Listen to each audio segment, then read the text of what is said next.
Good morning, everyone. This is the September 13th, 2024 version of the North Dallas Plano Career Focus Group. And with us today is Don Nebhan, who's going to talk to us about Networking 101. Don, thank you for being here. All right, just a quick note, the event is being recorded and the video will be uploaded to the Career USA YouTube channel in the next day or two. Jeff, are you with us today? You don't see him? All right. I was going to let him introduce himself. For those of you that weren't here last week, Jeff rejoined us for the first time since his accident last week, and it was awesome. So just a reminder, the reason we're here at all is because of Jeff. He created this group and two websites, careerdfw.org and usa.org.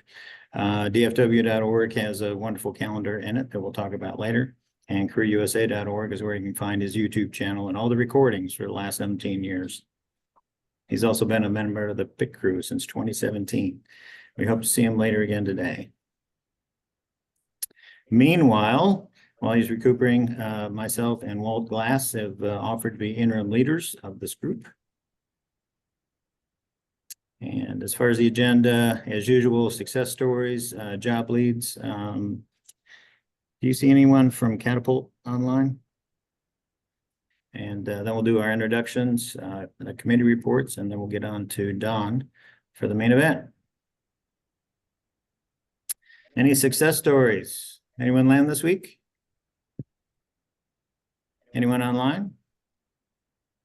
Anyone have any great interviews? Online? All right.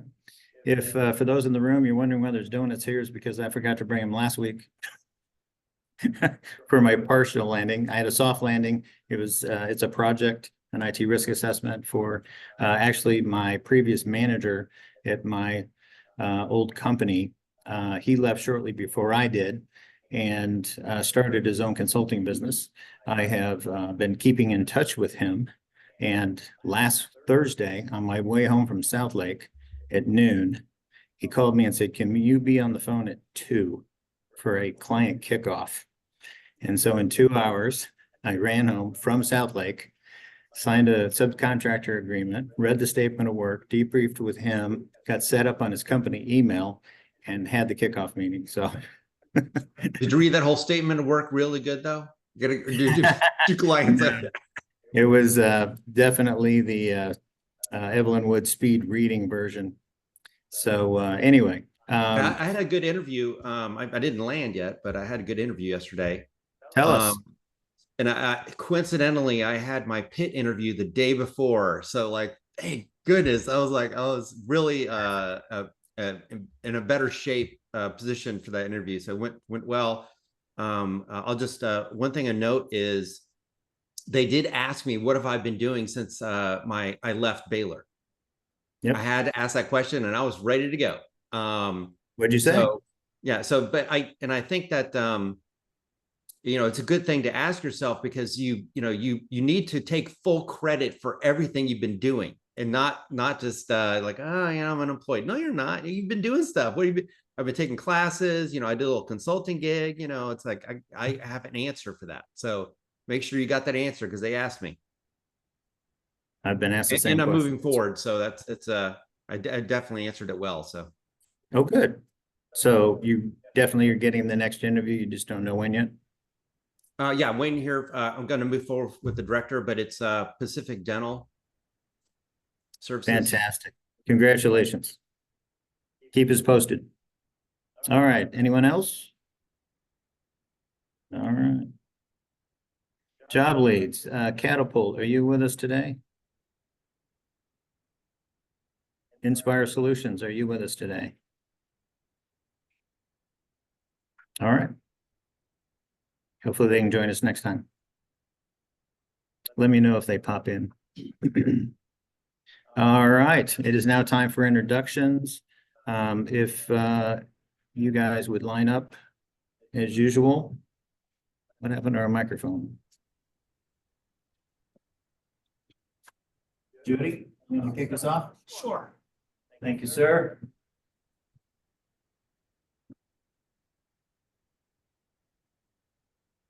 Anybody hear me?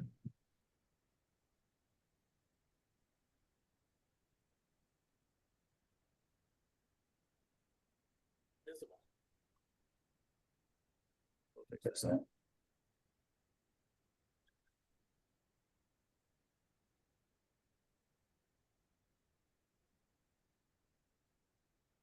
Use the, right, there we go.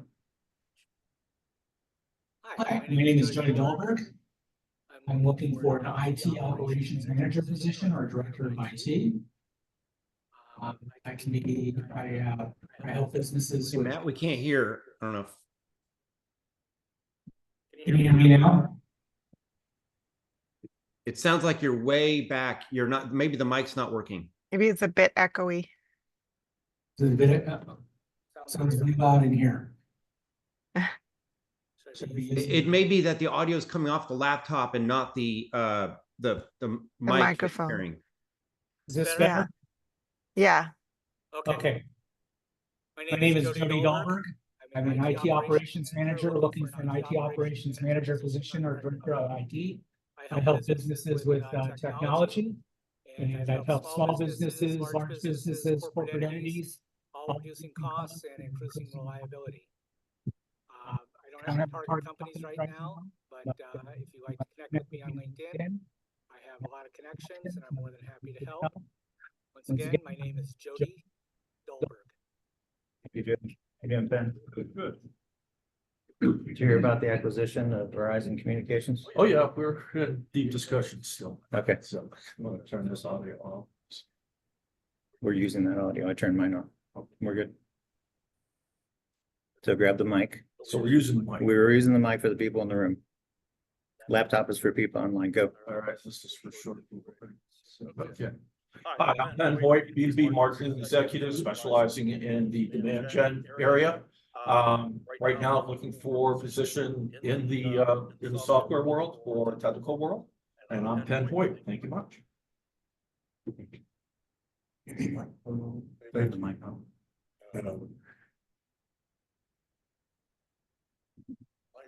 It's turned on. Ah, well. I grew up in Broadway. My name is Phil Elster, ELSSE. I'm a senior PMP, project manager. I love keeping things organized and, as they say, make order out of chaos, which is easier than herding cats, but always small enough. I'm looking for a senior project management manager work opportunity in the North Dallas. Medical background is best for me because all my degrees are about medical sciences and I speak doctor pretty well. Please let me know if I can help you too. I'm Phil Elster. Thank you, Phil. Just a reminder, we'd like to keep it to your name, title, what you're looking for. I forgot the script. Name, title, contacts, and your name again. Good morning, Peter Watson. I'm looking for a project service managed delivery role, the remote or Plano and surrounding cities. No specific target companies. I do have contacts at Ericsson, Verizon, and Tempest Telecom. Peter Watson. Thank you, Peter. Hi, my name is Nebhan. I'm a vice president of marketing, and I'm looking for senior marketing leadership positions in the DFW area or remote. I have several target companies, but I'm very heavily networked. So let me know if you need to leverage any of my contacts. My name is Robin Laterlaw. Thank you, Rick. Hi, my name is Rick Harrington, and I'm looking for a position as a mathematician or analyst that's heavy in statistics. I don't have any specific companies right now, but my name is Rick Harrington. NSA is your target company.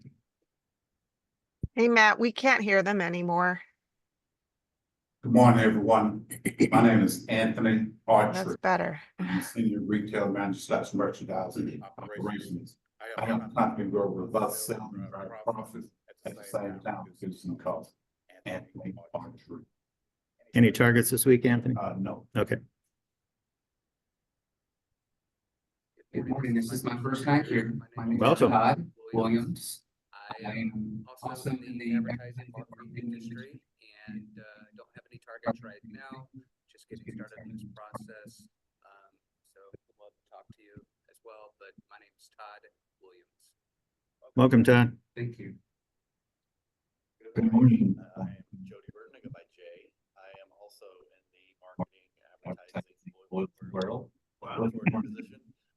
Don't have specific target companies looking around right now. Kind of really first time to be in a group like this. So Welcome. I'm here to learn and hopefully get along too. All right. Well, our speaker's talking Network 101. So, Kismet. Anyone else in the room we missed? All right. Help me with that one. Yes, sir. I remember Emeritus. How you doing, Steve? Good morning. Good morning. How are you? I'm retired, but I still come to this meeting because it's lots of interesting things going on. I'm a .NET developer by trade, and my name is Steve Rowan. Thanks, Steve. Hi, Patty. Hi, my name is Patty Bashy, and I'm looking for an account director or senior customer success manager at a marketing research company. I need contacts at Ipsos and Mintel, and I have contacts at Nielsen. My name is Patty Bashy. Stephen. Morning, everybody. I'm Steven Sulkin. I'm looking for a director of process improvement. I need contacts at Pacific Dental Services, and I have contacts at Baylor Scott and White Health. My name is Steven Sulkin. Hi, Diane. You're muted. Hi, my name is Diane Bednar. I'm looking for a position as a director of retail stores or a regional manager for a small to mid-sized company.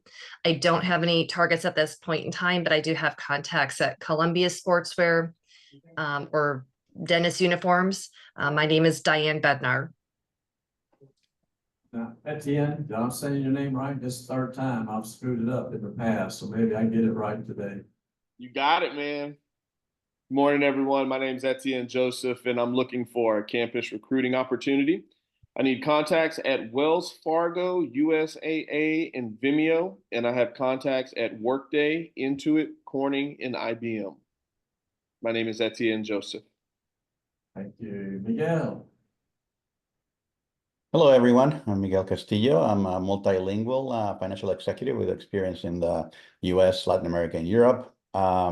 Seeking a CFO, VP, or Director of Finance job, depending on the size and structure of the company in the Dallas Metroplex. I'm based out of South Lake.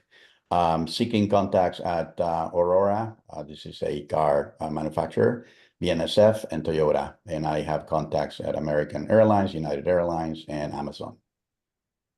Good morning, Miguel Castillo. Thank you, Miguel. Natalie. Good morning, everyone.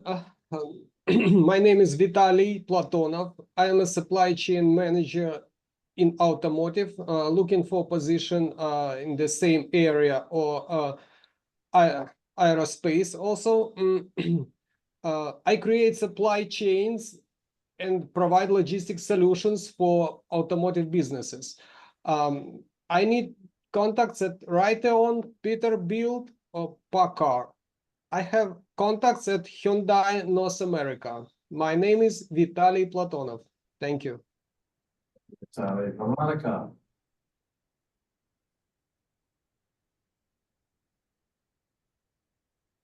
Earth to Veronica. Okay, we'll move on. Nora.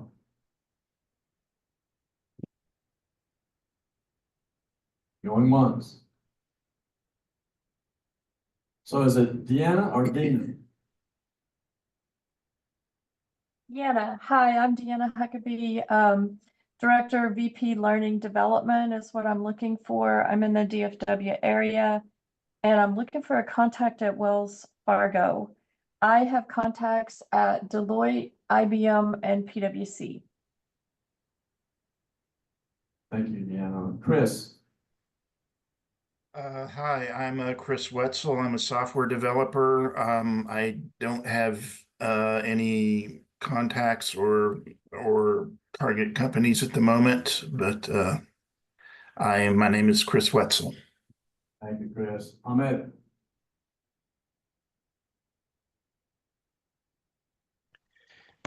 Hello, everyone. My name is Ahmed. I'm looking for a IT project management slash Scrum Master, preferably in the government slash financial industry. I'm based out of Twin Cities, so I don't have much contact that'll be useful for this group.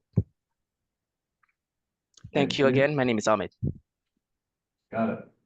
Rosina? Good morning, everyone. My name is Rosina Gallman, and I'm your Career Tip of the Week host.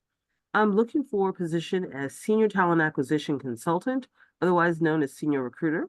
I need contacts this week at Delta Dental, HEB, as in the grocery store, and Walmart, corporate, or the Texas Home Office. Again, my name is Rosina Gallman. Thank you, Rosina. We'll hear from you in a few minutes. Scott?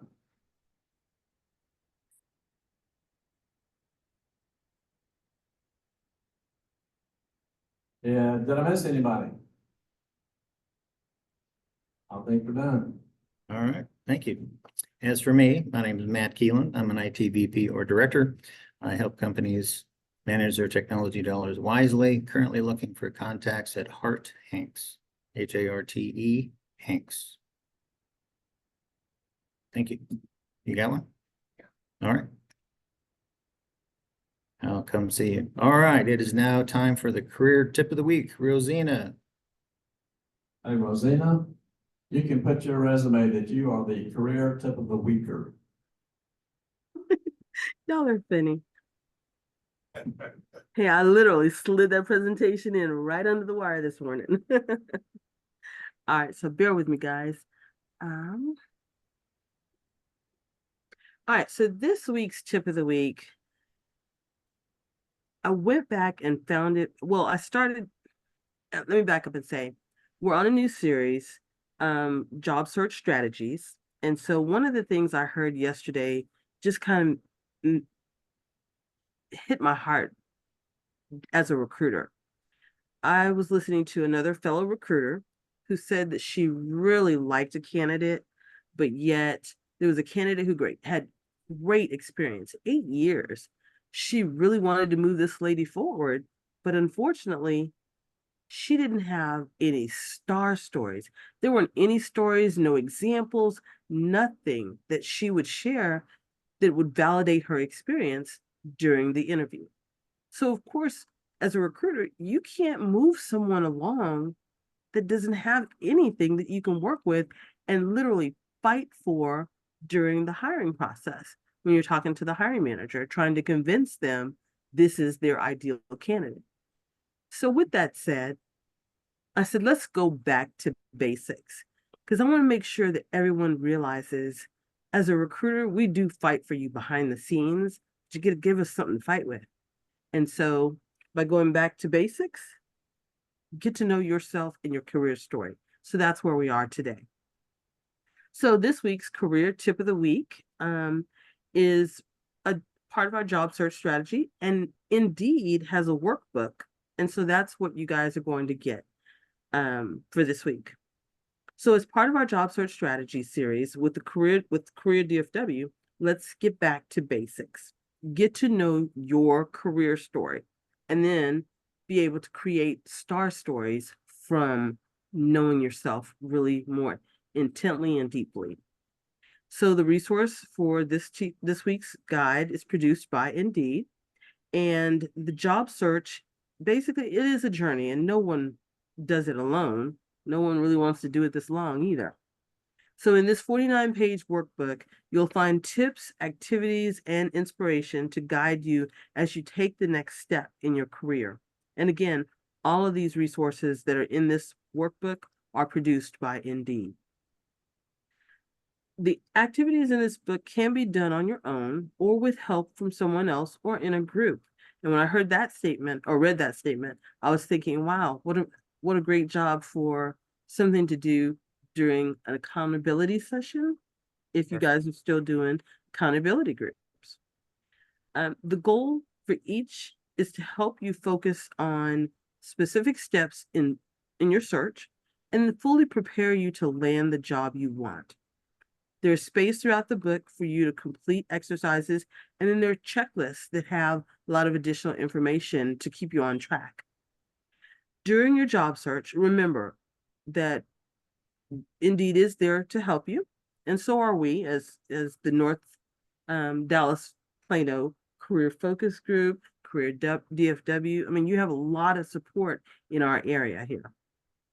So if you have questions that aren't answered in the workbook, you can always visit indeed.com/job-market because they have a lot of good information for more guidance. So they're cheering you on, and so are we. There are several sections within this workbook, and like I said, it's 49 pages. So the first section is the job search journey. Making any kind of change in your life is hard, and finding a new job is no exception. Fortunately, job searching is a skill, and like any skill, you'll get better with practice. Does that sound like the practice interview team? By breaking, sorry, I have to stick the little puns in there. And by breaking up your search into distinct steps, you'll be able to thoughtfully complete each task, getting closer and closer to your destination along the way. And they've surveyed hundreds of people to map out the phases of a job search, and the workbook is what follows with insights that they gained from those conversations. So the section, making a change. Everyone's job search begins differently. Some people choose to make a career change. Others find themselves looking for a job through no choice of their own. It's deeply personal, and only you can make the specific time. You understand the timing of searching for a job when it feels right. And no matter how you search or how your search has begun, an important first step is considering what you really want to do at work. If you're new to the workforce, decide how to apply the skills that you've gained in life or in school to a job. If you have work experience, you want to progress in the same career, or you want to change career paths, or just be unsure of the course that you're on. Lots of different things in this section. Third section is exploring the market. Once you have a solid idea of what you're looking for in the next job, you can continue to narrow it on the right opportunities by identifying your priorities, requiring a certain wage, specific benefits, location, or commute time. They're all reasonable filters for your job search. Knowing your requirements set you up for success when you're applying and going through the interview process. So when you know what you need from a job, you'll be in a stronger position to negotiate with employers. Fourth section, writing a resume. The purpose of a resume is to present your most relevant experience and qualifications in a format that's easy for the employers to read. Review the tips, guides, and samples included in the workbook in this section. Next is targeted research. Now that you have a good idea of what you're looking for in a job and a resume that's easy for the employers to read, you can begin targeting specific jobs and employers. Review the suggested areas to research when reviewing a company, and Indeed has included website links for targeted research in this section of the workbook. So number 6 section is on applying for jobs. When you're ready to apply for jobs, there are a few habits that may increase your chances of getting a response from employers. Review the statistics included in this section, along with many takeaways and suggested helpful website links that are listed in this section. So section 7 is on interviewing. Getting to the interview phase of the hiring process is an accomplishment. When you've secured an interview, take a moment to congratulate yourself. You're among the top candidates being considered for the role. Now review this section of the workbook on ways to prepare for the interview, especially the STARS interview technique section. And then number 8, taking your career to the next step. Taking your next career step. Making any kind of change in your life is hard. By simply beginning a job search, you've taken a big step. Wherever you go next, Indeed is here to support, as well as Career DFW and the North Dallas Plano Career Focus Group. We're all here to help and support. Just ask anybody on this call or in person. I mean, the support is phenomenal. And if you made it through the search and landed a job, we'd love to hear your story. So Indeed has a link that they want to hear stories if you're willing to share. And then for many people, keeping an eye on new job opportunities is part of a continuous career development. So even once you found a new job, and as they statistically listed, 92% of top performers say that they search for jobs at least a few times each year. And then the 9th section is a checklist summary. So this section contains the checklist items that are from each and every section of the workbook. And it just kind of keeps you on target, as well as confirms that you've completed each task or activity. So this is an overview of the Indeed workbook as this week's tip and guide for the week. Get to know yourself, your experience, and STAR stories, along with targeted company research, so that you're better prepared when the opportunity does present itself for an interview. There was one thing I wanted to add, and I apologize. I think I skipped over it, but it was a great thought, I know. I'll bring it up later on if I can remember. Have yourself a wonderful weekend, everybody, and enjoy this week's tip of the week and guide. Thanks, Rosina.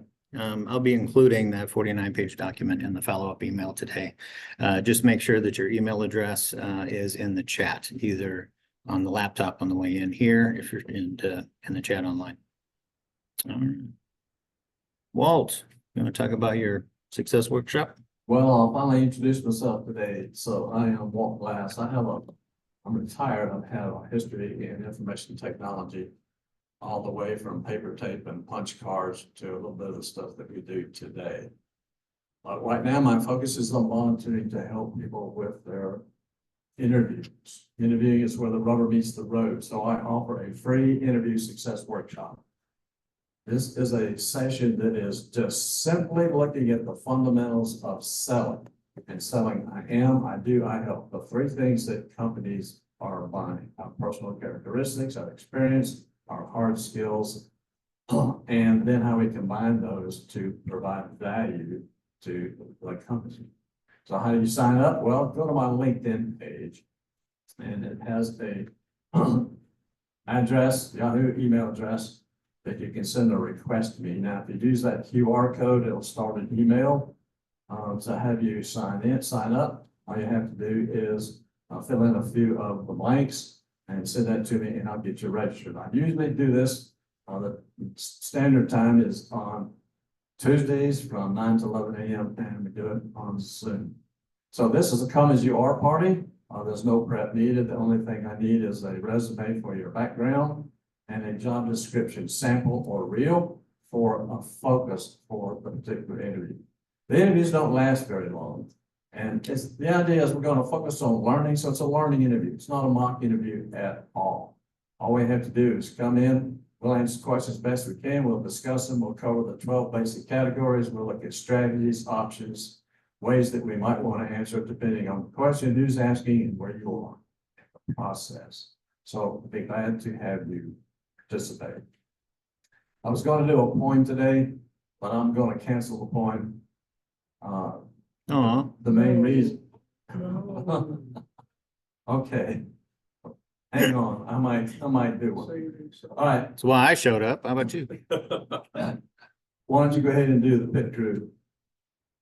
So every Wednesday in this room, actually, we meet as the Dallas Pit Crew, the practice interview team.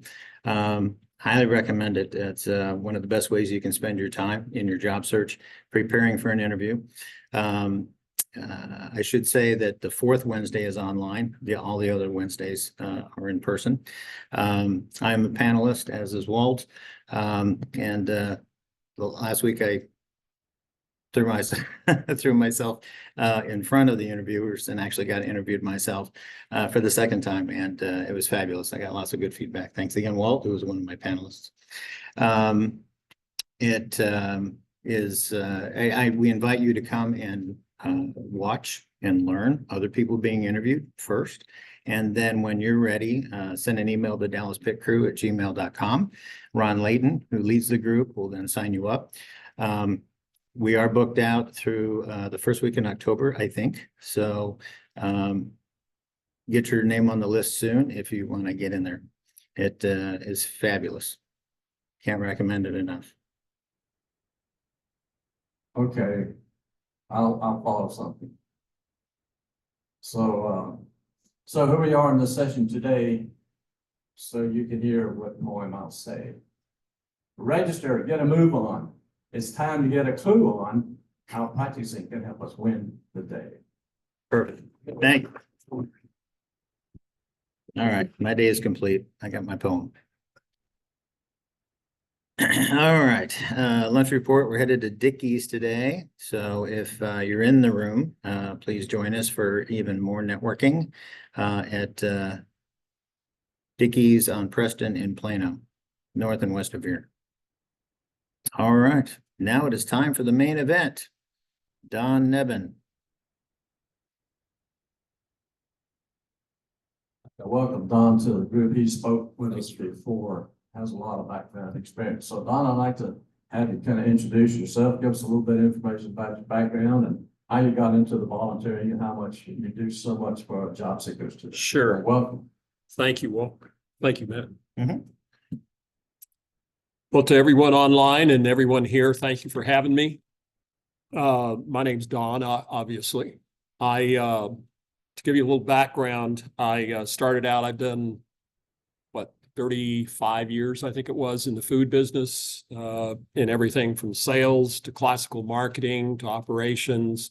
Then I moved into IT and did a thing for an IT company. And then I worked for a not-for-profit as well. And I've spoken at UT Dallas, UT Arlington, and UT El Paso to the graduate schools. And I've had the opportunity. I was president of an international trade organization, and I've been blessed to have the opportunity to interact with some of the keynote speakers we had. We had a multi-million-dollar budget.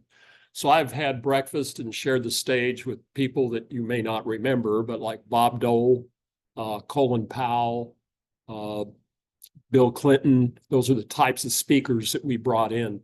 So I learned a lot from each one of them in what they said and how they presented it, et cetera.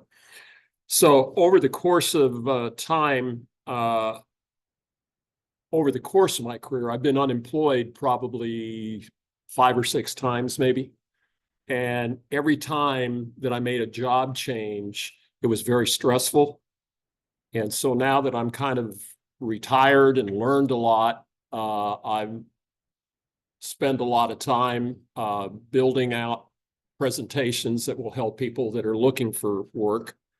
And hopefully you'll get something out of that today with this networking session. Has anybody been, I know a couple of you in the room have been to my branding session. Anybody? Yeah, several of you and several of you haven't.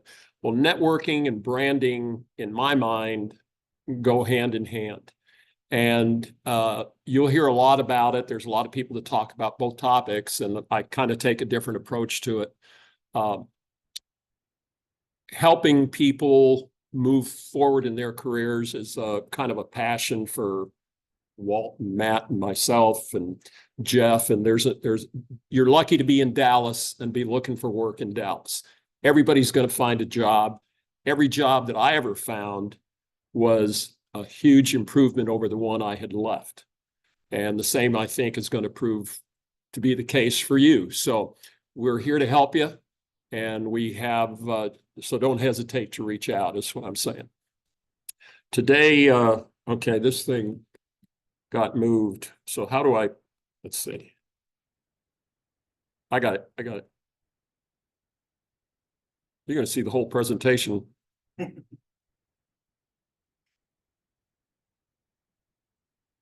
There we go.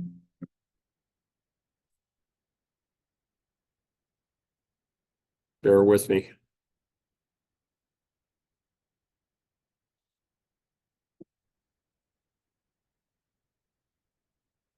Matt, I'm trying to get this thing over here to go full screen. Well, that's okay. There, I'll get it.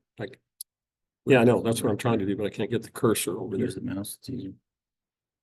There you go. It's hidden. That's okay. Well, we can make it work.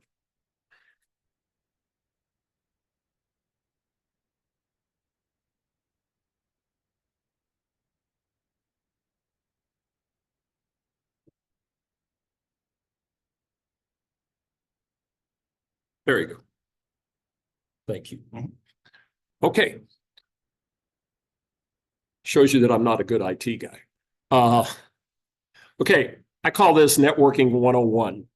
And like I said, branding and networking go hand in hand. So if you have a personal brand that you've focused on and developed based on what we talked about at the branding meeting, networking is the other half of that. I always tell everybody, consider yourself to be a product that you're taking to market. Just like a company would take Campbell's would take a can of Campbell's soup to market. Once they get the label put on and the soup developed and everything's ready to go and be presented to the consumer, then they kick into advertising. And in the case of a job seeker, your personal brand is what we talked about at the last time I spoke. Now networking is your version of advertising. And networking to me is very, very important. And you're going to see why. I'm going to show you some statistics up here. Out of the 6 or 7 jobs that I have had over the course of my career, 5 of them I've gotten through networking. So my advice to you, first of all, was to spend as much time as possible networking and realize that the minute you take a step outside of your front door, you're networking. I don't care if it's with the lawn guy, your neighbors, your kid's soccer game, other parents, you're networking. So networking 101 is what I call this. Today, we're going to talk about everything to do with it, and I'm going to try to get through this pretty quickly. We will be sending you, I consolidated some of the notes for Matt to send out to you, some of the important stuff. So I'm not going to send you the whole presentation because there's a lot of fluff in here, I think. We're going to define networking, why we network, purpose, the types of networking that there are, how to network, the value of networking, pitfalls of networking, tools, where to network, who to network with, how to allocate your time, because networking is very time consuming. And then what kind of results? Networking, first thing I did in this was to try to pull together a clear-cut definition. So of course I Googled it and I didn't like anything I found. You know, the action or process of interacting with others to exchange information and develop professional or social contacts. Nah, it's a lot more than that. The cultivation of productive relationships for employment or business, it's more than that. It's all about relationships. So I kind of like went through all these and didn't like them, so I formed my own definition. And this is a Dawn definition of networking. The purpose, it's the process of establishing, cultivating, and maintaining relationships. Key is that after you get your job, which you're all going to get, after you get your job, you got to continue to network. Every time I was employed, there were certain groups that I'd go to and meetings that I'd go to, just because the typical job lasts, 2 to 4 years. You're going to be out in the market again in 2 to 4 years. So you got to keep your network maybe not as hot as when you're unemployed, but you still got to keep it kind of warm. And so even when I was working full time, I attended probably 3 networking events a week. And when I was unemployed, it was a lot more than that. So it's cultivating relationships and maintaining them to enhance the exchange of information. Networking is a give and take. It's not, hi, I'm Don, I need a job. It's about enhancing the exchange of information between 2 parties. You want to help the other person as much as you can. Okay. It's about the development of contacts with mutual interests. So you want, if you're in project management, you want to network where there are project managers, right? Or people who manage project managers. And then networking is to help people who can help each other both personally and professionally. And the key word again is long-term. It's not just while you're unemployed, it's for the course of your entire course of your career. I still network today for stuff that I'm doing now as a retired guy. Networking is not about collecting business cards. You know, I hear people talk, oh, well, I'm a lion on LinkedIn. I have, I don't know, 4,000 contacts. Well, I'll bet that out of those 4,000 contacts, probably 3,800 you don't really know, and they don't really know you. They're just contacts, people that are in your system. Network's about developing meaningful relationships. It's about like planting a plant and cultivating it and letting it grow. You got to continue to water it and fertilize it. Same thing with your relationships and networking. You've got to continue to show up to the networking events and continue to meet with people. I do a lot of one-on-one and one-on-two networking stuff. I'm going to a real estate networking thing coming up here in a couple of weeks. It's supposed to be pretty good. I've never been to it, but I'm looking forward to go to it to see if there's other people that I can help or that can help me down the road. So it's about cultivating. You got to continue to show up. Once you get out there, I encourage you. What I did was I went out and I hit when I was first unemployed on the position, I hit every networking event around town. I hit these types of meetings, but I also believe that you got to fish where the fish are. So you want to be networking where people are employed also. In fact, I limited my networking at this type of job seeker events to 3 a week. And all the other events I went to were with people that were employed, that were more social or learning, you know, a learning opportunity or something like that. So I encourage you to look at networking with the headset of quality over quantity. So why do we take the time to network? Well, they say that I've seen stats that say 70% of the jobs are never published. So you want to get in on the ground level on the referrals before those jobs get out there and are posted online or whatever. The unpublished job market is where your next job is probably going to come from. You want to be able to networking allows you to advertise your skills, your accomplishments, develop and improve your skills, because while you're networking, you're learning from other people, right? Because you're exchanging information. It helps you remain current on trends. So while you're unemployed, you don't know if you're going to be out of work 3 months, 6 months. I think the longest I was out was 10 months. So the question that we talked about earlier, what have you been doing, is pretty important. So you want to do stuff that's building your background and building your skill set. You want to meet new mentors. In networking, you'll meet people if you're networking at the right places and with the right groups, you'll meet mentors that are 2 or 3 levels above where you were. And those people are the ones that you definitely want to keep in touch with. And if you are working, you still need to network because it'll help you develop new clients and attract talent. If you're looking for talent, networking is a great way to do it. The key about it, when you're in a job search mode, you're one person out there with one mouth and 2 ears. So you can talk to people about what you're looking for and what you do and what your skills are, et cetera. And you're talking one-on-one.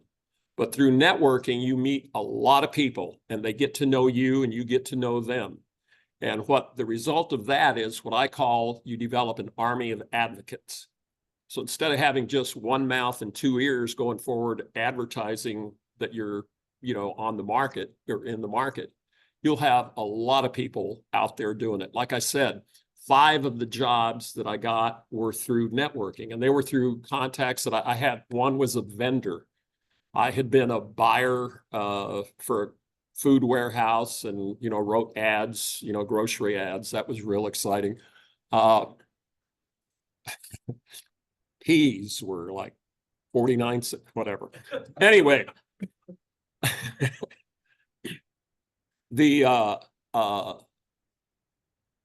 there had been a guy that sold chicken. He worked for a huge company out in Northern California, and he would come into our company probably once a month. Then I'd buy chickens, truckloads of chickens from him. And we developed a relationship. He'd come in town, nice guy. And so we'd always go to dinner or something. And I left the company and was looking, and that was before we had computers, guys. So I'm on the phone dialing everybody that I knew, letting them know, and I let him know that I was looking. About 3 weeks later, I get a call from him. Hey, Don, I found a job that a headhunter called me about. You might be interested in it. And I called the headhunter and we talked, and I spent the next 20 years at that job, and I kept getting promoted. So you don't know where it's going to come from. Everybody that you have worked with or are working with are potential contacts. That includes your, not just fellow employees, but suppliers. You got to think big. Everybody that you talk to is a potential contact that'll help you move your career forward. Now, why do you network? 85% of the job, and I've heard this number kind of fluctuates. Everybody has an opinion. I've heard everything from 75 to 95% of the jobs are had through networking. I use 85 kind of as the kind of standard. 80% of professionals, of hiring managers, feel that networking is definitely a career driver. So either helping you move forward when you leave your job or even in your own company. Now, the company that I stayed with that 20 years, it was a butter company called Land O'Lakes. They make dairy. It was a big dairy co-op, $14 billion company. So there were a lot of people who work there. And I made it a point to volunteer at work for every team that they put together, or everything that they offered, I took advantage of it. What that did was it gave me the opportunity to meet people in other departments. I mean, we had 4,000 employees in the building I was in. There was no way I could know everyone, especially if they didn't work in my department. So I went in marketing for them. And I ended up meeting people in operations, in accounting, in IT, in and all, those were all great networking contacts that I met. And that's one of the reasons that I got promoted consistently over that 20-year period, was because I could talk the talk about at a higher level about multiple departments. I wasn't just talking about marketing. I could talk about operations. I could talk about sales, because I had interacted with these other folks for so long and all these teams, and we got to know each other. So even when you're working, you've got a network within your job. 61% say that regular online interaction drives job opportunity.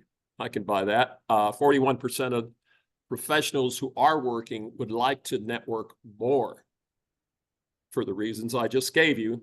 35% said that even a casual conversation has led to new opportunities on LinkedIn.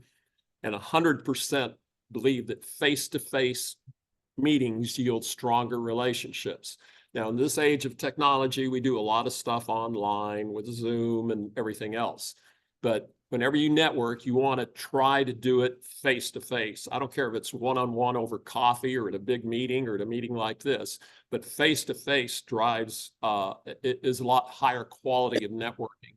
You get to meet the individual, they get to meet you. They hear you, they talk you can exchange information and everything. So 100% believe face-to-face meetings yields a better relationship.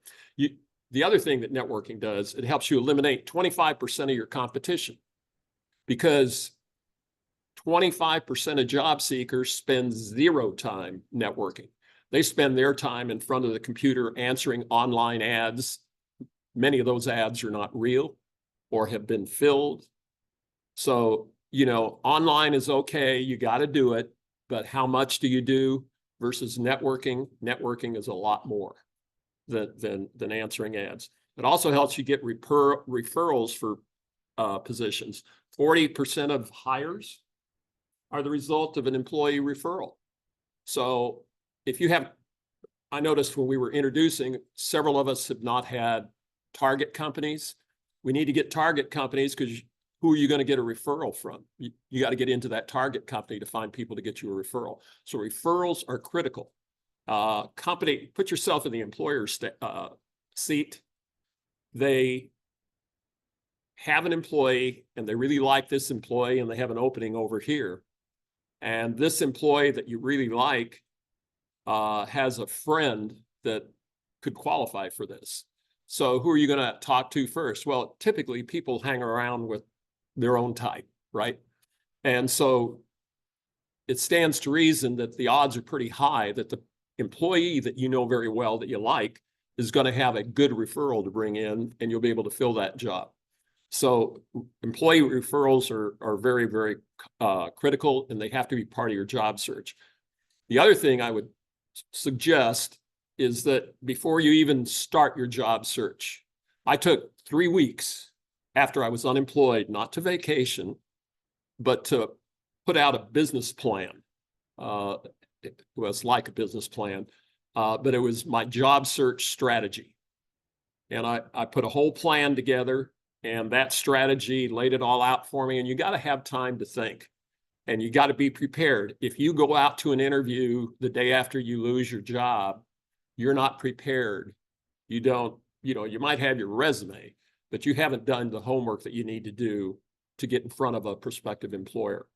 So I encourage you to take some time and build out a business plan or a job search strategy that you're going to use to move your job search forward.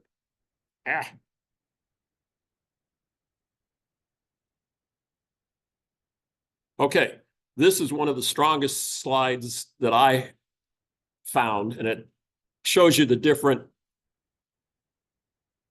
strengths of the different ways you've gotten, and I've gotten jobs in other ways too, but networking by far is the way to go.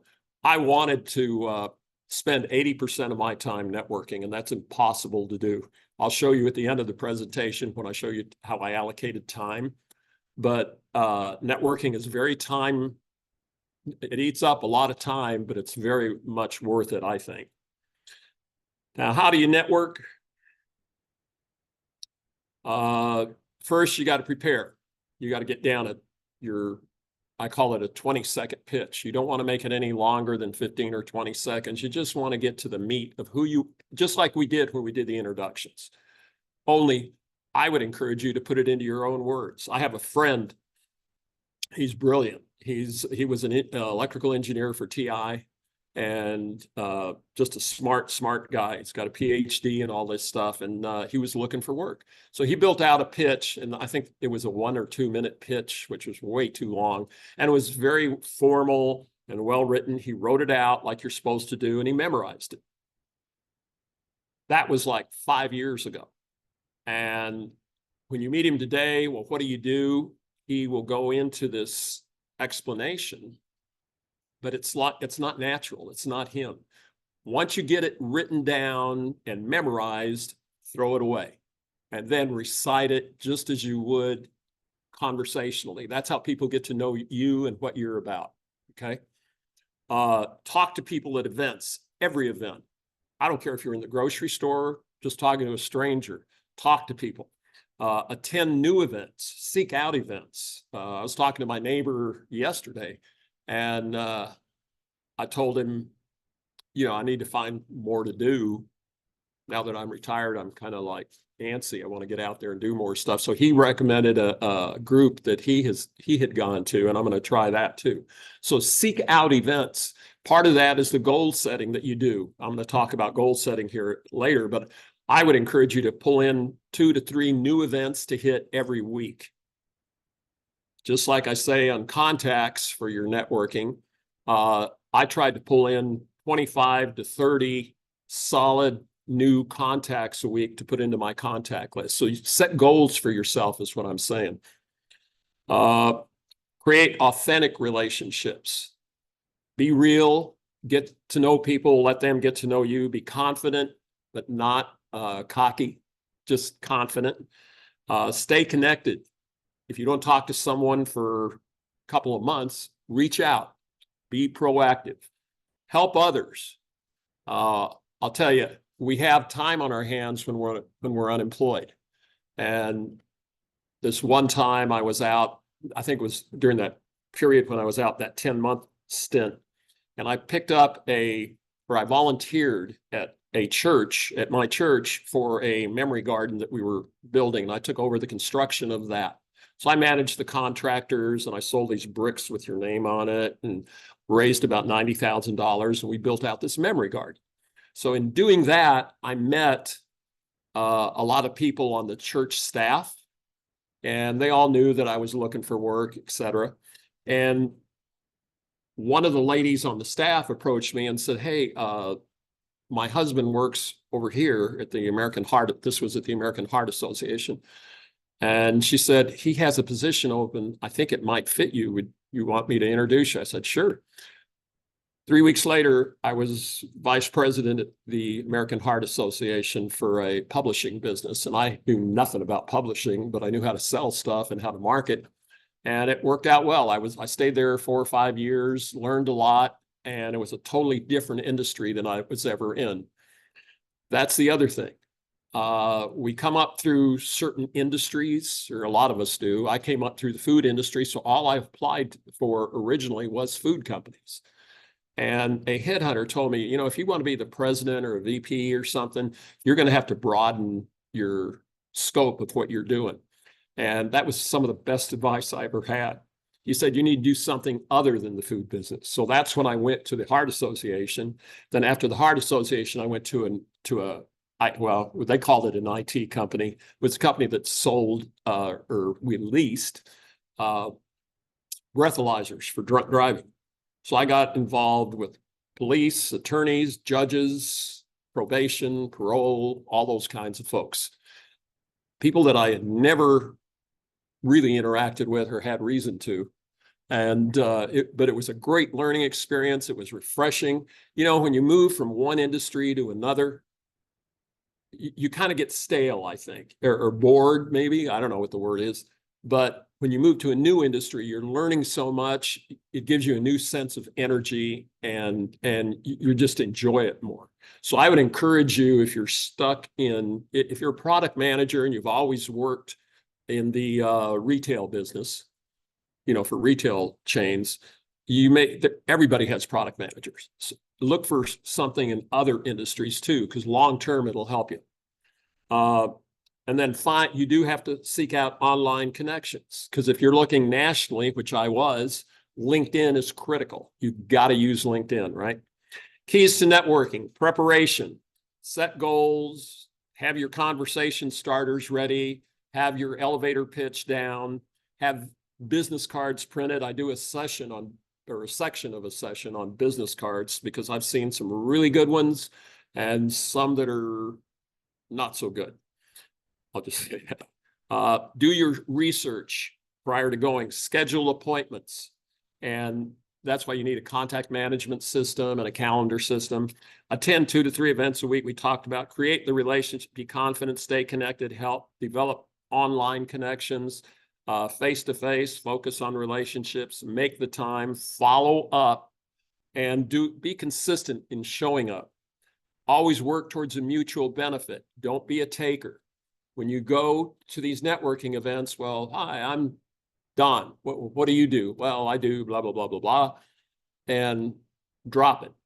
You know, don't don't ask for a job or help looking for a job. You know, let them get to know you before you get to that mode. Let them know that you're in transition, and that's it. You know, you're not there to, you know, put the pressure on people. You'll turn them off, and they won't want to help you. So it's got to be a mutual benefit that you're working towards. The pillars of networking are authenticity. You've got to be real. It's got to be you. You can't just stage it and memorize it like my friend did with his 20-second pitch. It's got to be reciprocal. It's got to be an exchange. You've got to help people. I believe it. The more you help, the more you get back. So helping people is where you want to be. You want to be an active listener. You know, I used to tell when I have managed many sales forces, and a lot of salespeople tend to talk a lot. I probably tend to talk a lot too much, but I used to tell my sales force, you should spend, you know, at the most 50% of your time, of your meeting time, talking, and 50% listening. Better is to spend more like 70% of your time listening and 30% talking. Because what you're going to get when you're listening, you're going to, if you're really listening, you're going to hear, and this applies to interviewing as well. You'll hear what some of the pain points are for the individual you're talking to, and it'll help you help them. Okay, so listening is critical. You want to make them feel the value of the exchange that you're having in knowing you. You want to be consistent. You can't hit one of these networking events. There's one in, I don't know if it's when's the end of September? Next week? Anyway, there's an event at the Ritz-Carlton downtown on the last Tuesday of every month that I talk to people about, and that's just everybody and their brother. It started out as an M&A thing with bankers and attorneys, and now everybody and their brother's there, and that's fine. It's a dressy event. It's business wear. And it's basically a big cocktail party with you and about 400 of your best friends that you've never met.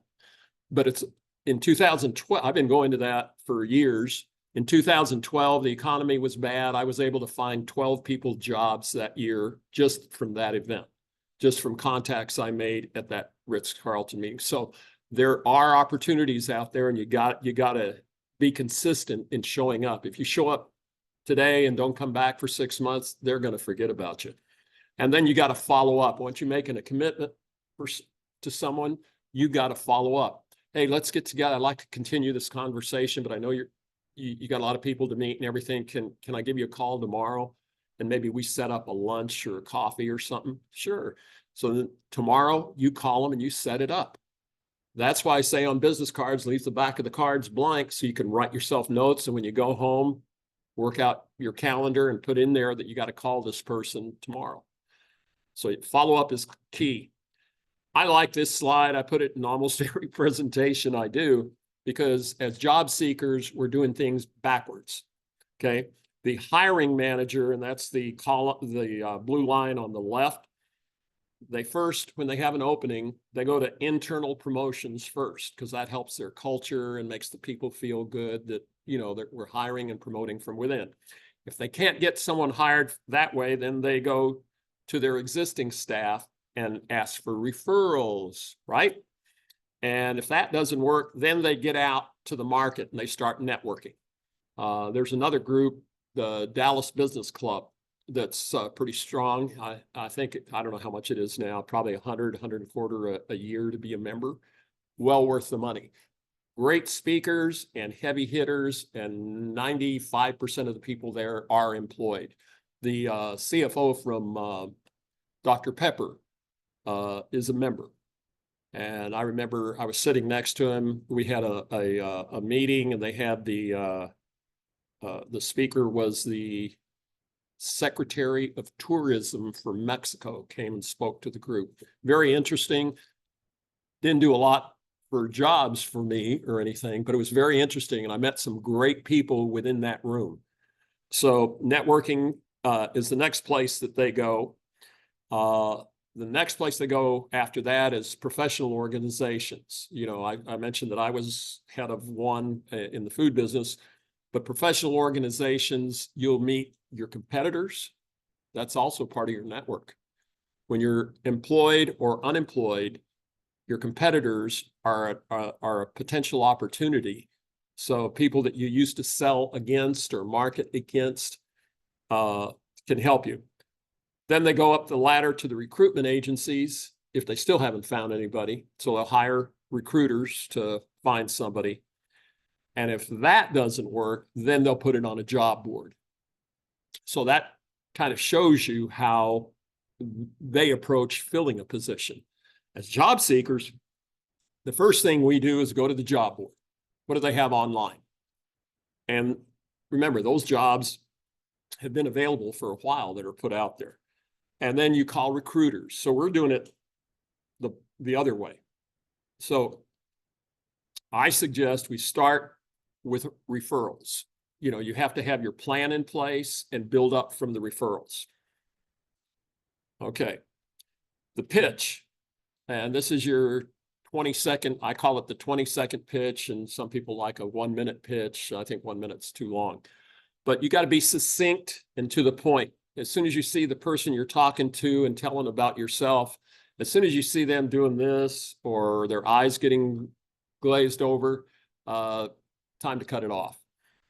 I'm watching you all to see if you're looking at your watches or your eyes are glazing over too, okay? Excuse me. You've got to adjust to your audience. Your first approach when someone asks what you do, especially, I'm talking especially to the IT people, you want to speak in layman's terms. You don't know how much they know. So you don't want to use all the little acronyms that every industry has. You want to speak kind of generically. And then if you're talking to someone that is from the industry, then you can use those acronyms. I tell a story about a guy that was looking for a job. It was a VP job at Frito-Lay. And he'd been looking for a long time and couldn't get past the gatekeeper. He's at the grocery store on a like a weekend, and he's dressed okay. You know, he's dressed appropriately, so he has his personal brand down. He's casual. You know, he's got jeans on, penny loafers, and a golf shirt. You know, but he's prepared. Okay, he's standing in line at Tom Thumb, and there's something going on at the cash register, and he makes some crack. And the lady in front of him in line hears it. She starts laughing. And they start a conversation. Well, I'm so-and-so, I'm so-and-so. Well, what do you do? It's like, well, I'm in transition right now, but I'm looking to be a VP of operations. Oh, really? Who are you looking at? And he says, well, my number one is Frito-Lay, but you know, I've been trying for 6 months and can't get past the gatekeeper of the person I'm looking for. And she says, well, do you have a card? And being the good job seeker that he was, he always had his cards with him. So he hands her a couple of business cards. And she says, I know a few people over there. So let me see if maybe they can help you.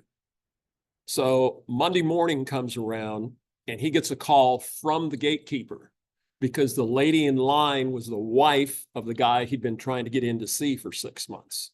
And he got the job. So you don't know where it's going to come from. So networking and being prepared all the time when you walk out the front door is critical to your success. You want to keep your pitch short, sweet, and to the point, generic, and I say 20 seconds to 30 seconds max. You've got to practice it in front of a mirror. Don't recite it verbatim like you write it down. Memorize it, know the key points, and then talk through it. Practice it in front of the mirror with your spouse, with a friend, whatever, but get it down so it comes from you and it's natural and it's friendly and all that stuff. Okay.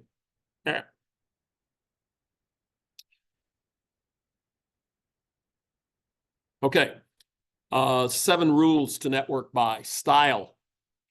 No one style fits all. Some of us in this room are extroverts, some are introverts. We all are salespeople today because we're selling ourselves. We're marketing ourselves, right? No one size fits all. Know the rules. Never ask for an interview or a job. Discuss the culture and fit of what you're looking for and maybe a success story that you've had, but leave it at that. make it a casual conversation. Don't put pressure on the person that you're talking to. They will jump in and help you as soon as they get to know you, get comfortable with you, and they like you. Use social media to touch people. If you're looking for certain companies and you're trying to network in for referrals, use social media. LinkedIn by far is the way to go. I typically used LinkedIn, number one, and Facebook. You kind of have to have. I use it, but I don't post anything anymore on it. There's too much stuff going on with it. But when you're being hired, the hiring managers and HR people and headhunters, Facebook is one of the first things they go to if you pass the first smell test of getting into the interview. They'll go to Facebook to see what you're really about. How do you spend your time? I did when I was talking to a group of graduate students at UT El Paso, we called up, I was talking to them about transitioning from academia to the real world. And a couple of them, and it was a fun meeting and everything. And I called up a couple of their Facebook pages. And one of them had a guy, and he was partying in Mexico on a table with a bottle of something. And I don't think he had a shirt on. And, that was on his Facebook page. So if you're a hiring manager, what do you think? I mean, it'd be a hard decision. Everybody goes through that at some point in their lives, but it's not really something you want on your Facebook page. And so getting that through, especially to younger people, it's, they use it with their friends, but, you just don't want it. It's not going to help you to do that in your job search. Network in your workplace, always, always, always offer to help people. Be consistent in both your presentation of yourself and your personal brand and in showing up to these networking events. And then follow up. Networking is conversational. Focus on listening and find common ground. If the conversation evolves more and they have questions about, well, tell me about what you did there, then have a couple of your success stories well memorized, well thought out, and in your hip pocket. Make yourself memorable with personal anecdotes. Highlight instances where you've overcome adversity. Express gratitude to people. Thank you is those aren't two bad words to know, right? Don't try to monopolize any one person's time. These networking events, a lot of them, there's people moving from this group to this group to this group because they're all networking too. They're trying to meet people. So don't monopolize their time for the whole event. Dress professionally. We talked in personal branding. Part of it was how to dress as well as how to carry yourself and behave. And then follow up with connections on social media or a meeting. I typically prefer the meetings. When we do the time allocation, I might have on any given day a breakfast meeting or a morning meeting like this, and then I'd have an accountability group from this group that I had. So I'd have 2 or 3 people we'd meet after the meeting and hold each other accountable for what we said we were going to do. So you've got to move those. You've got to be proactive in doing that and making that kind of stuff happen. Now, the types of networking, I say there's 2 types. There's active and passive networking. So the passive networking is the formal networking meetings like this or the Ritz-Carlton or Dallas Business Club or whatever. Those are intentionally for networking. The informal is would be like the guy that was at Tom Thumb and gave the lady his cards. That's informal networking. So if you're at a soccer game and your kid's playing soccer and you're sitting there with the parents and you're talking, you're networking there. So how you carry yourself, express yourself, people get to know you. You do, it's the same whether it's active or passive. You just got to be prepared because it's always, anytime you walk out your front door, remember, it's game on. Networking and social media. I liken it to branding, right? You're advertising you. Companies advertise a lot. They spend billions a year just in advertising. So they must get some return on that investment, right? So in social marketing, they use it now. 70% of the companies interviewed use social media for brand awareness so that people know what the brand's all about. So there is a big value in using social media to your benefit, whether it's on LinkedIn or Facebook or whatever. Just be judicious about managing how you're coming off. Some of the most popular social networks I mentioned, Facebook and LinkedIn. Job seekers tend to focus first more on Facebook, and I think those are people just entering the job market for the first time. Recruiters first look at LinkedIn and then go to Facebook or Twitter or whatever else. My theory is don't spend too much time on, there's tons of networking sites online. LinkedIn is a must-have, Facebook is a must-have, and then if you want to add a third one, Instagram or whatever, go for it. But I wanted to spend my time face-to-face with people. There's how powerful LinkedIn is. Okay, online networking, LinkedIn, there's meetups. There's something called the Angel List, and it's more for startups. And don't poo-poo small companies, guys. I had always worked for Fortune 500 companies, and the same recruiter who gave me the advice to broaden it suggested that I look at, he said, going into a company and saying, okay, I want to be your VP of marketing, it's going to be hard to do at a Fortune 500 company because those jobs are filled either through high-level recruiters or their promotions from within.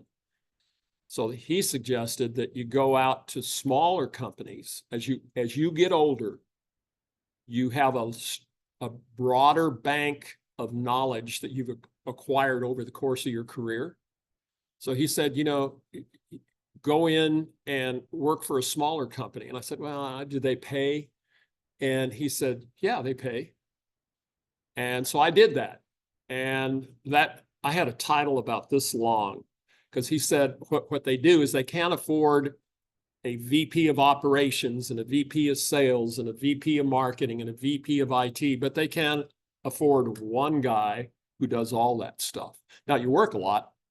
So my title was VP of franchising, sales, field operations, and classical marketing. I couldn't even fit it on a business card, so I just put VP. But the smaller and mid-sized companies, and when I say small to mid-size, I encourage you to go to the Book of Lists from the Dallas Business Journal. It breaks down every company in the Metroplex by ownership and what they do and who the players are, et cetera. And you know, work through that to get to where you want to be. That company that I went to, I set a goal of companies that were 500 million or less in sales. And I ended up going to that breathalyzer company that was a $50 million company. So I went from a $14 billion company to a $50 million company. That's pretty small. Well, we were able to take it, they paid me very well.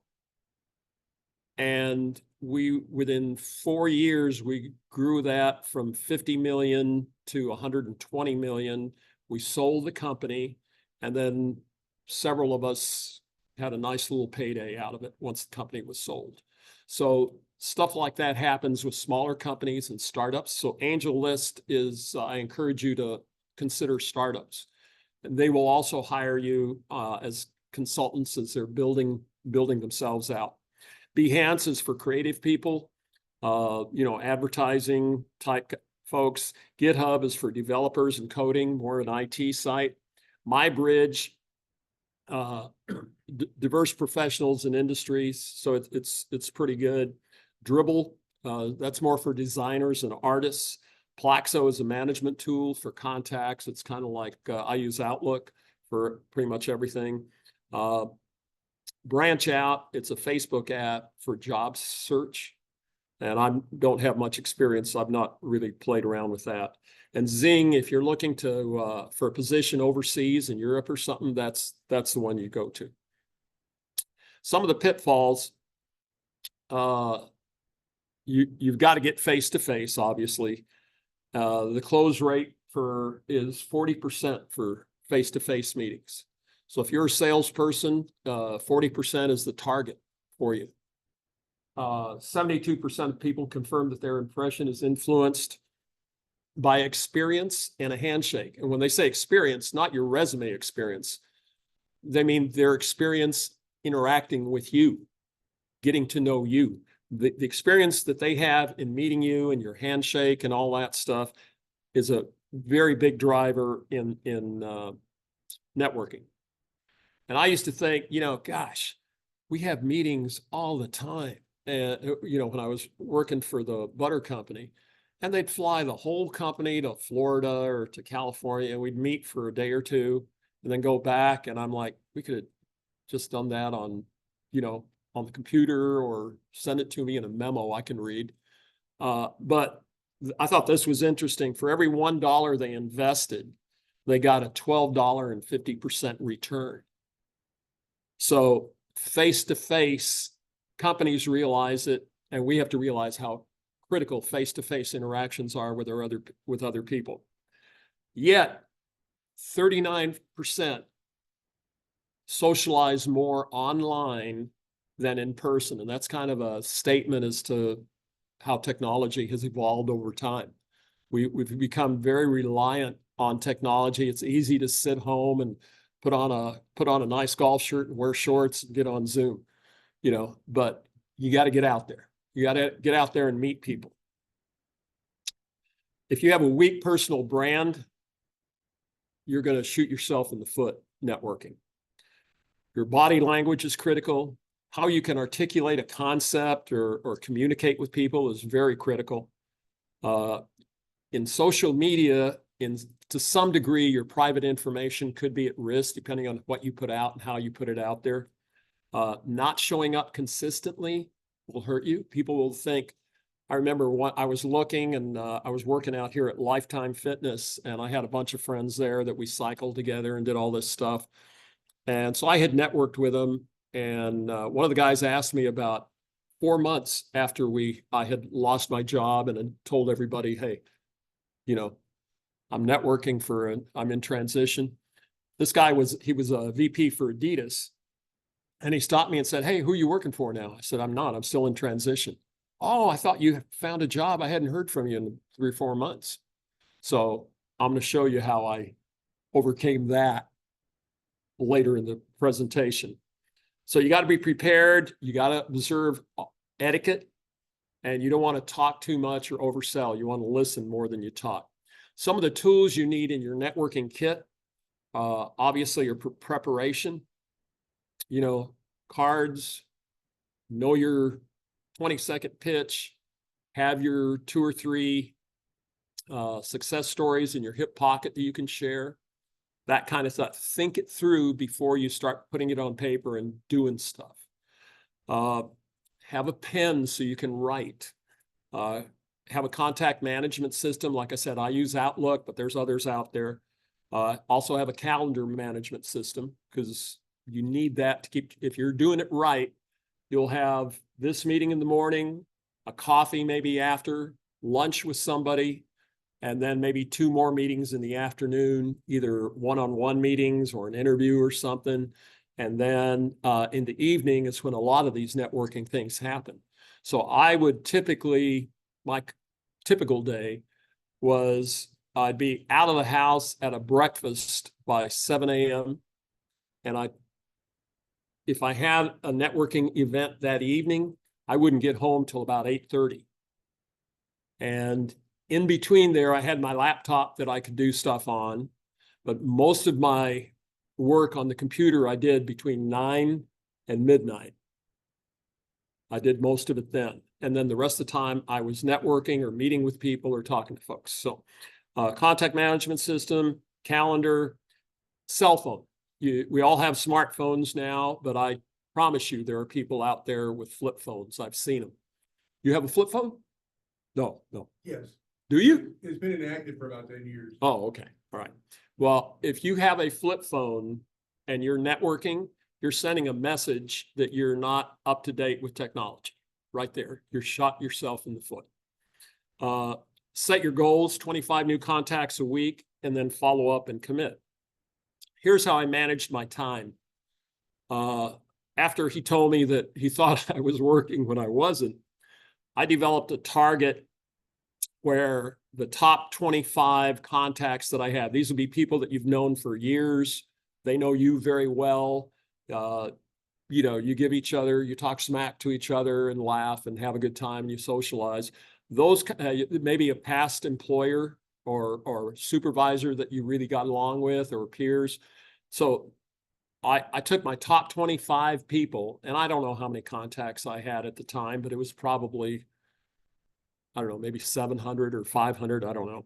But I took the top 25, and I contacted them every 4 to 6 weeks with an update. And not that, hey, I'm still looking, but yeah, I'm still in transition, but I've had a great last 6 weeks.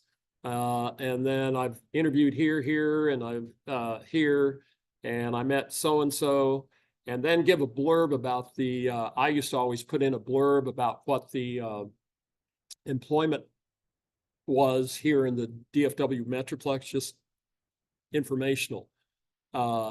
Just short, sweet, you know, maybe 3 paragraphs, 1 page, you know, a short email, but just to let them know you're out there, just to make contact.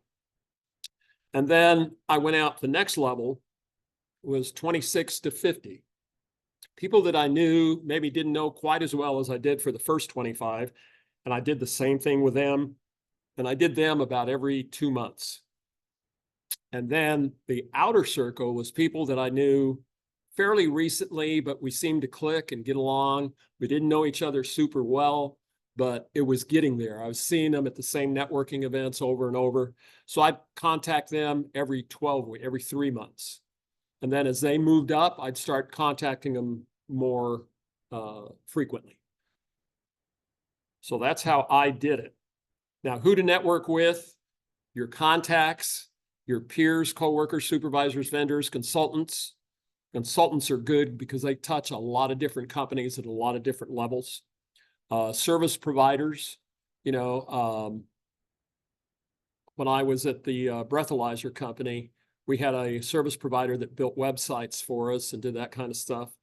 And they did that for a lot of other companies, and they knew where openings were and not. So service providers are good. CPAs, attorneys, and bankers also are very critical. I have not looked for a job in probably 15 years.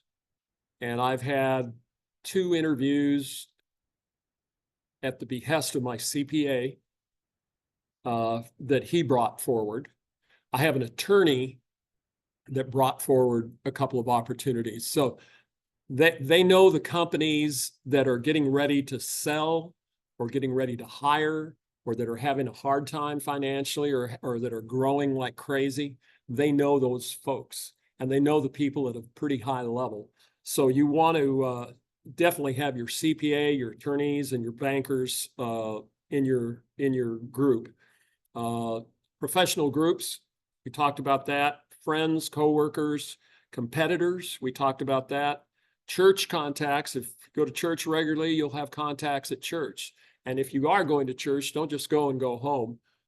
Get involved in some of their activities. I told you about the memory garden thing. Do some volunteer. You know, I taught Sunday school for a couple of years when my daughter was little. Civic groups, I got involved in networking. I was looking for groups and I started going to Chamber of Commerce's for Richardson, McKinney, Allen.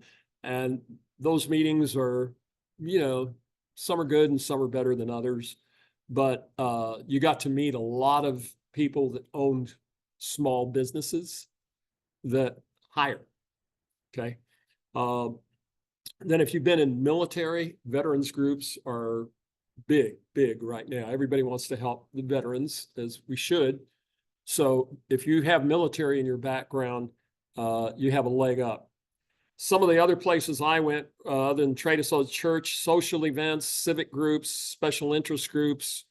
If you're a member of a country club, small business owners, school events, your gym. I mean, I made a lot of friends. I got an interview with Dr. Pepper, and I met some high-level people at Dr. Pepper through my cycling group at Lifetime. One of the ladies that cycled was in the marketing department at Dr. Pepper at the time, and I got very close to her boss, and we worked together on stuff, and he has since left, but I was able to get in 2012, where I said I got those 12 positions for people. One of them was for a marketing position at Dr. Pepper. And it was pretty high, you know, I don't know, paid, I think 175 a year, 150 a year, but she was elated. But it was because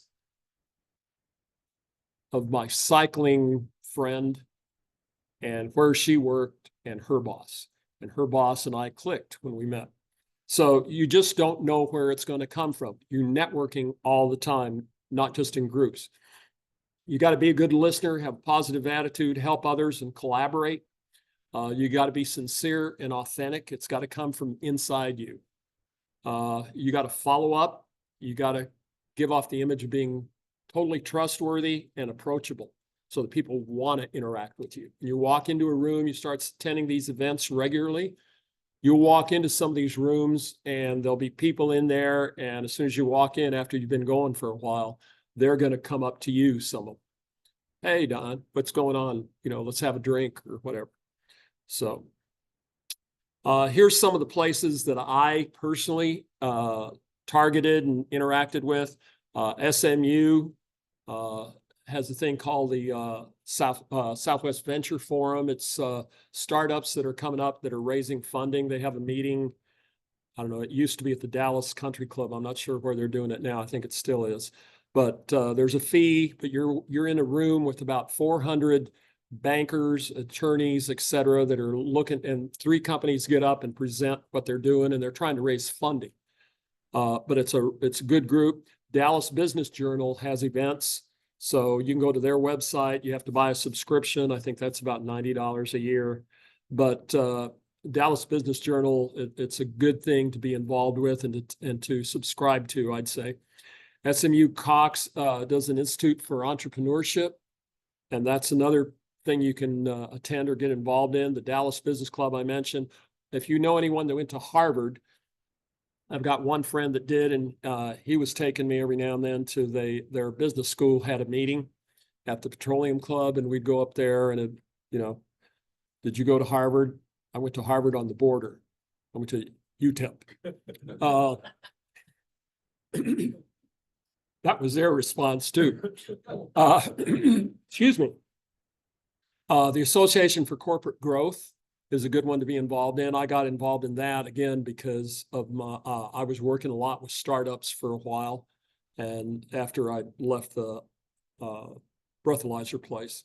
There's a thing called the First Friday Book Synopsis. I don't know if you all are familiar with that. It's run by a guy named Randy Mayhew.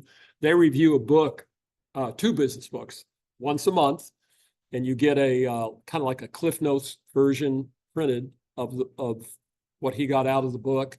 But they have a breakfast meeting where he talks about each of the books, and you're in the room with about 75 or 80 people, and there's a nice breakfast involved. There's a cost involved to that too. I think that's about $40 a meeting, but it's a nice group of folks. UT Dallas has an Institute for Innovation and Entrepreneurship as well.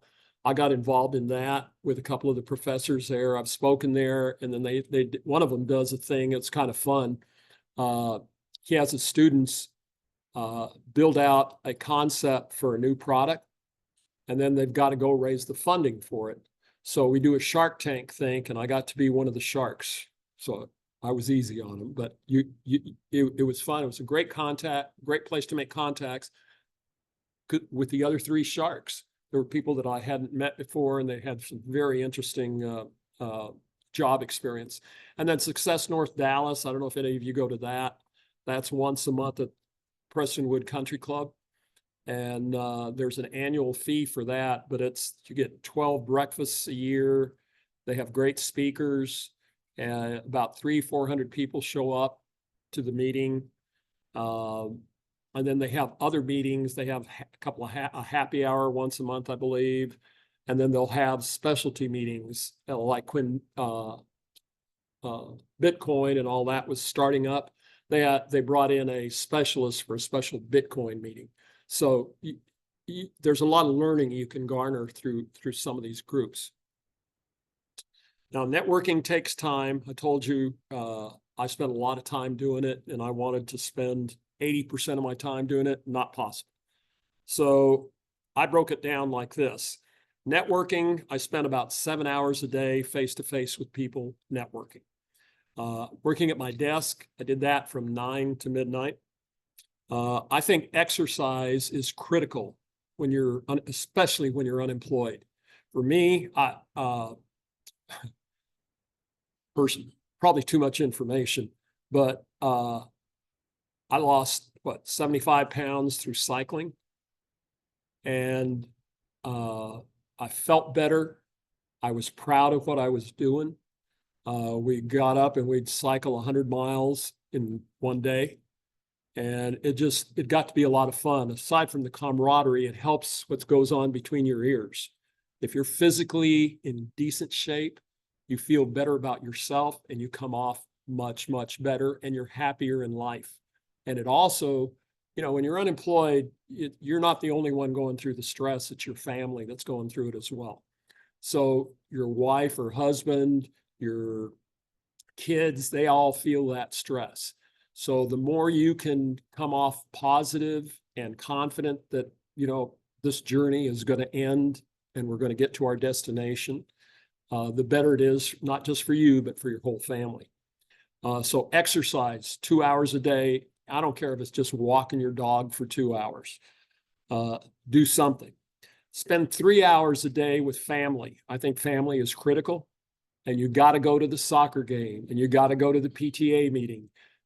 PTA meeting is a networking event. The soccer game, if you're sitting with parents, is a networking event. You got to think that way.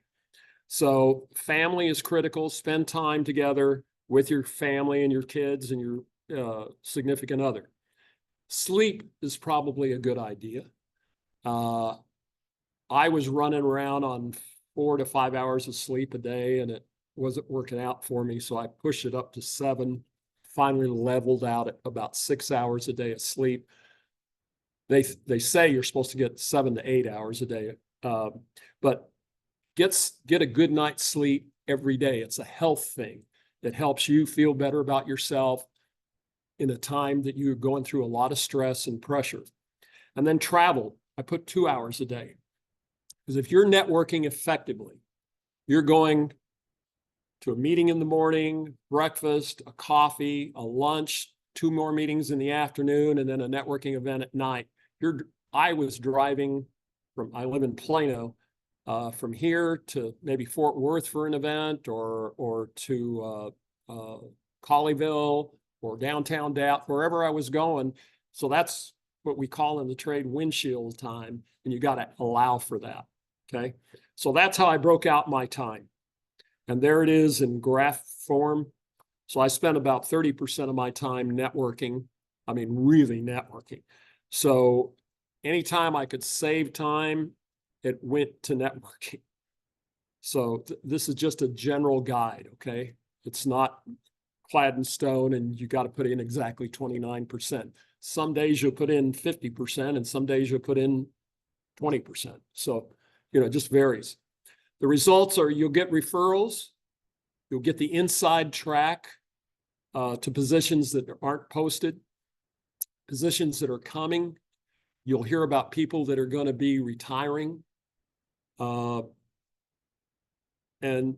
you'll hear of problems that you can solve, and hopefully only you can solve them. You'll learn about information and trends, additional potential contacts that you'll want to make, and you'll have accountability partners. If you said you're going to develop 25 good contacts this week and you only develop 10, your accountability partners are going to say, okay, how come you didn't do 25?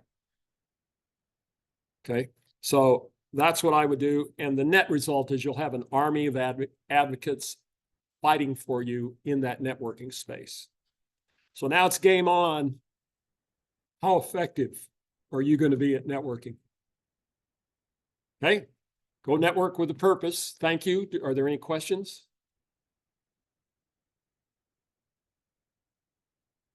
Okay, bye. No. Somebody online had a question before you're done. Okay. Is the last Tuesday thing at the Ritz still on? As far as I know, yeah. Yeah. I think I have not been in a while. What is the name of that? We just call it Last Tuesday. I don't know that there was a name for it. And it's not online. You cannot find it. You just got to know the guy that started it. He's an attorney. And he started it years and years ago. If you get there early, he provides 2 cases of wine to the group. That's gone within about 10 minutes. And then you're on your own for cocktails or whatever. And I would recommend, I don't know what y'all's lifestyle is. I don't drink. I did years and years ago. But when I go to these networking events, excuse me, when I go to these networking events, if there's alcohol involved, I play, but I just get a club soda with some lime. And you can hear the folks that are there for 4 hours. You can hear the noise level go up, which is kind of funny. But I encourage you to kind of don't overdo it with the drink. I don't know, did that help? Yeah, it does. So it's kind of like a, if you know, you know type of. Yeah. I mean, the Ritz Carlton happy hour last Tuesday of the month, and I think last time you were here, you said it was 5 to 8. Yeah. It's not formal. I mean, you just people just show up, but you get about 300-400 people there. You fill up the bar, and then there's a cocktail lounge to the right of the bar. And then when the weather's nice, like it is now, they bring a tent in and they tent the patio, and there's another bar out on the patio. So all kinds of people there, some you want to network with and some maybe you don't, but that's exactly what it is.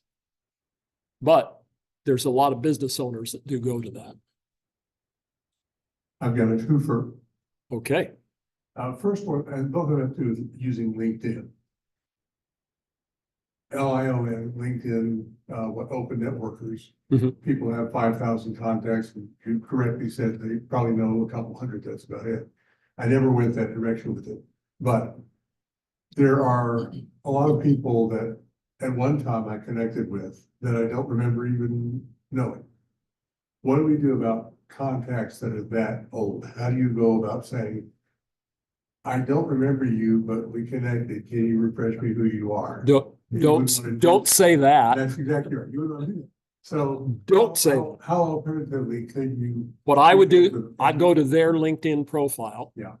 And I'd pick up everything I could out of their LinkedIn profile, what they did and everything.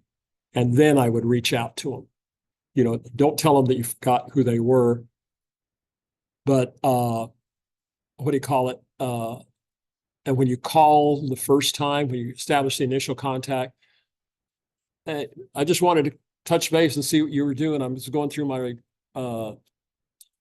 contacts and I saw you and I realized, God, I haven't spoken to you in a year. What's going on with you? Leave it at that. Let them talk.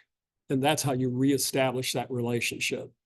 Instead of what you get out of it, let them talk, right? And then once you get that established, then you can go on and talk more and tell them what you're up to because they will ask you, what are you up to? And once they do that, then you can go into your spiel. See who your mutual connections are. Yeah. And then maybe there's somebody that's a mutual connection that do know a little bit better and go, remind me who this guy is again. That guy. Yeah. I'm sorry. He's got one more question, then I'll get you. Go ahead. It's along the same lines what I just brought up. whether we like it or not, people move, people retire, people die, and will not ever be responding to your LinkedIn because they either can't or aren't interested in maintaining it. How do you go about culling connections that are, for lack of a better word, dead? I delete them from my LinkedIn contacts. I mean, if you know they're dead, or if you know they're retired and stringing hookah beads on a beach someplace, they're not going to be a lot of use to you. But they do know the people that are still working. So it's kind of a catch-22 to a degree. If I'm retired, like I'm retired from Land Lakes, I retired 20-something years ago from there, but I still know some people there. And I know a lot of people that are now retired from there that are living in Naples, Florida. I don't know why they all went to Naples, but they're all living down there, and they have contacts that they hired that are still at the company too. So even though they're retired and gone, they still could be able to help you. That's what I'm saying. Used to be in the early days of LinkedIn that those of us who were working were afraid to put a profile out there because in the early days, and I'm sure you'll agree, when your LinkedIn profile was out there, everybody, including your boss, assumed that you were looking and trying to get ready to leave. That's over. That's long since gone, isn't it? Yeah, that's over. I mean, your boss has a link. Your boss probably has a LinkedIn profile. Now, they may not deal with it much. I have a LinkedIn profile. I have not even looked at it for probably 2 years. Because I haven't worked. I have nothing to add to it. I mean, I could add some of my volunteer stuff, but I just left it as is, and I still get requests to connect and all that from people I don't know. And I always send a message back. I'm sorry, I'm not an open networker. To get into my LinkedIn, as one of my LinkedIn contacts, I've got to know you. I've got to have worked with you or interacted with you for quite a while before I'll have my comfort level up to have you there. Because you go back to personal branding in that presentation, if you went to it, remember I told you that Spanish saying, dime con quién andas y te digo que, dime con quién andas y te digo quién eres. Tell me who you run with and I'll tell you who you are. So that's why I am very strict about who I connect with, because I don't want, someone who just sends me a request and put them in there and they've been fired for embezzling from their company or they've had all kinds of problems. I don't want that kind of contact in my life. I have some pretty high level, I have one of the VPs from Disney that's in my list. I've got some pretty high level people. And I don't share those contacts with people unless I'm like, if somebody says, hey, I saw you know so-and-so, will you put me in touch? Unless I know you, I'm not going to refer you to them. Because the lady that I got the job at Dr. Pepper for, she was ecstatic. She got the job, everything was good. And then I didn't hear from her for like 6 months. And the VP that I knew there at Dr. Pepper calls me one day, hey, whatever happened to so-and-so? I said, I don't know. Did you hire her? She never told me that she even got the job. And he says, yeah, we hired her. She did great for about a month. And then she started calling in sick. And then she filed for disability. And the disability reason was that there was too much pressure at work. So we haven't seen her in 6 months. We don't know what's going on. So that's why, and I referred her because a friend of mine who I did know well, he vouched for her to me. So now as a result of that, I lost all the clout I had at Dr. Pepper. I used to be able to pick up the phone and get somebody in to talk to somebody. Now I can't do that because I've let them down. Okay. So that's why I personally am real strict about who's in my network. Remember, quality over quantity. That was my approach. And you had a question. Actually, it wasn't a question, it was actually a follow-up on one of the things you said about old contacts and stuff. One of the things as a tip that I make sure of is when I connect to somebody, I let them know how I know them. You know, especially if it's like in Plano focus group, I'll say I met you in a focus group. If somebody contacts me without a message, I won't ignore them, but I will ask them how we met, or, you know, how I can help them. Sure. Before actually accepting the connection, which you can't do. Yeah, you can do that if you want. I mean, what I'm giving you guys is just how I approach it. I don't want you to think that my opinion is the Bible or anything like that. It's just how I do it, and it's been successful for me over the years. But there's other people have different approaches, and those approaches have been successful for them as well. Anybody else? Did I answer? Anybody online? Did I answer the online question?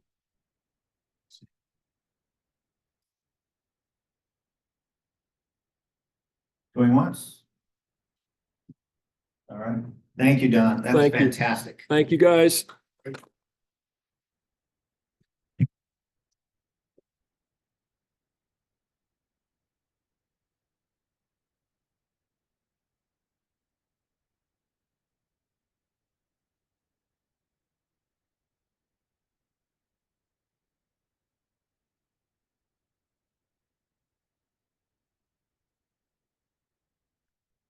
If you haven't already, be sure to put your email address on the Zoom chat to be included on the follow-up email I'll send out in the next 24 hours. Walt, do you want to, right here, do you want to paste this link into the chat?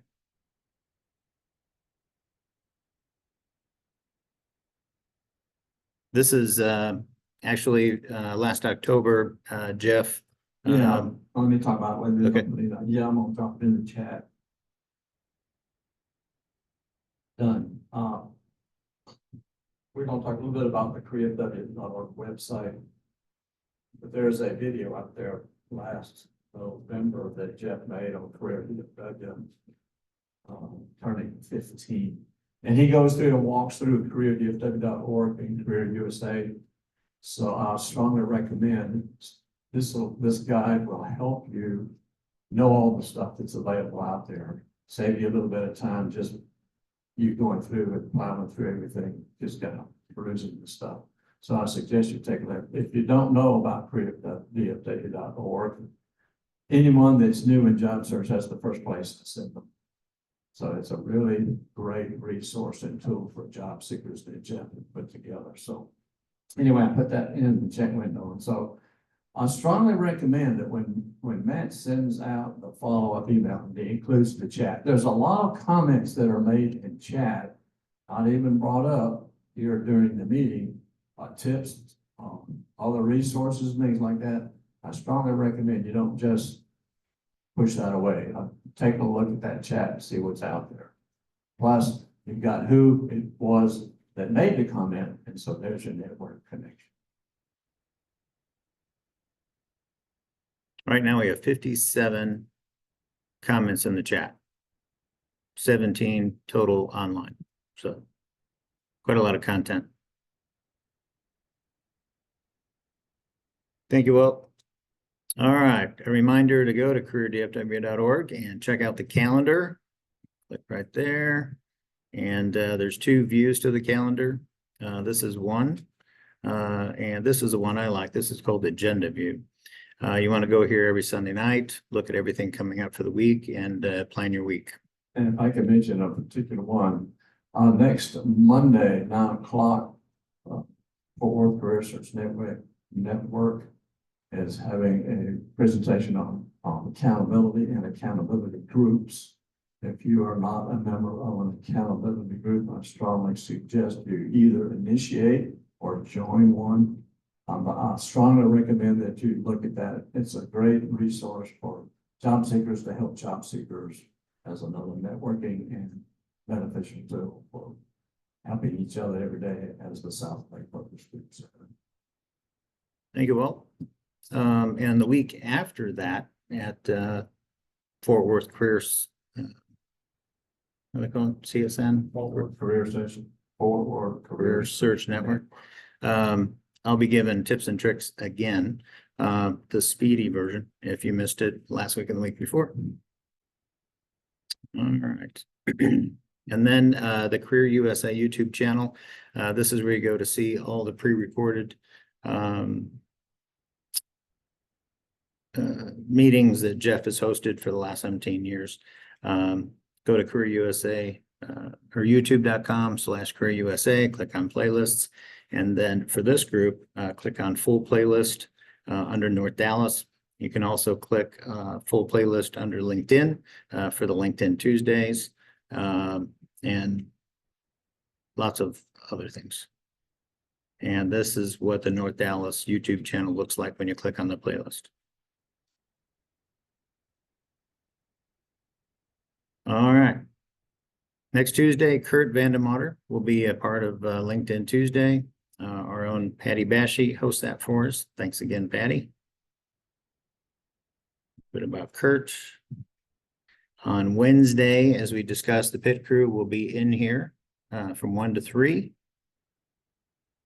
and in person only. And next Friday at North Dallas, we've got Jeff Crilly talking about free publicity.